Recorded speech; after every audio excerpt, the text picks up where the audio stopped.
Picture this. You're in the shower and all of a sudden you get this genius startup idea. You start thinking about the UI, the cool features you could add, and the epic logo you'll make. You picture yourself on a beach with millions of users and people calling you the next Elon Musk. But in 99.99% of cases, this just won't happen. I'm not trying to burst your bubble or anything. I'm just trying to tell you to really reconsider the reasons why you're actually starting a company and why mine failed in the first 2 months.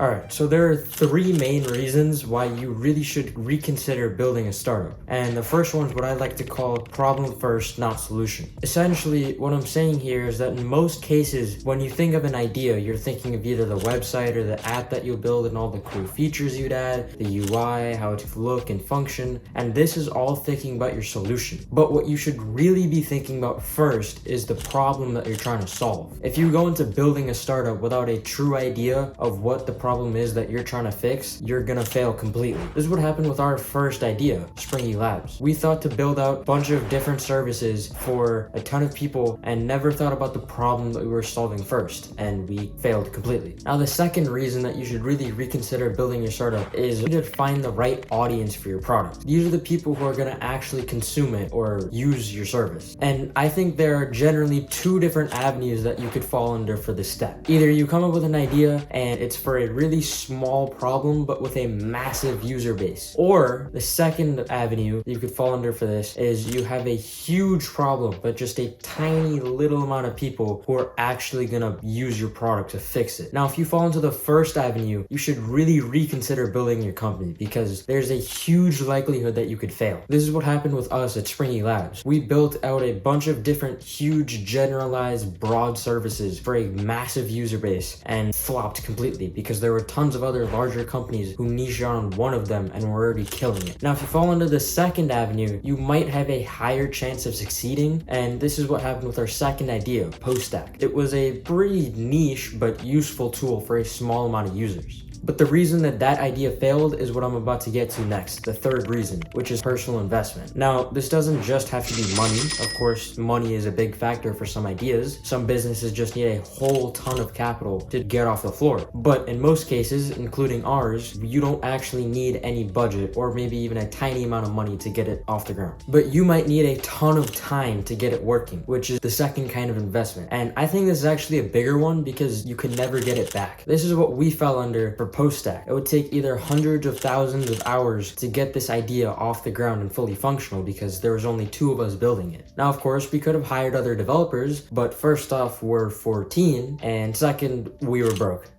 I mean, we still are. That hasn't really changed, but you get the point. Now, I don't want this video to be just like a burst your bubble type of video or where you just like watch it and just don't want to build a startup after this. That's not what I'm saying. All I'm trying to say is that make sure when you do come up with a startup idea, it's actually good and these 3 issues can be fixed. Because if they can't, then you probably are gonna fail just how we did in the first 2 months. But anyway, that's been it from me, so see ya.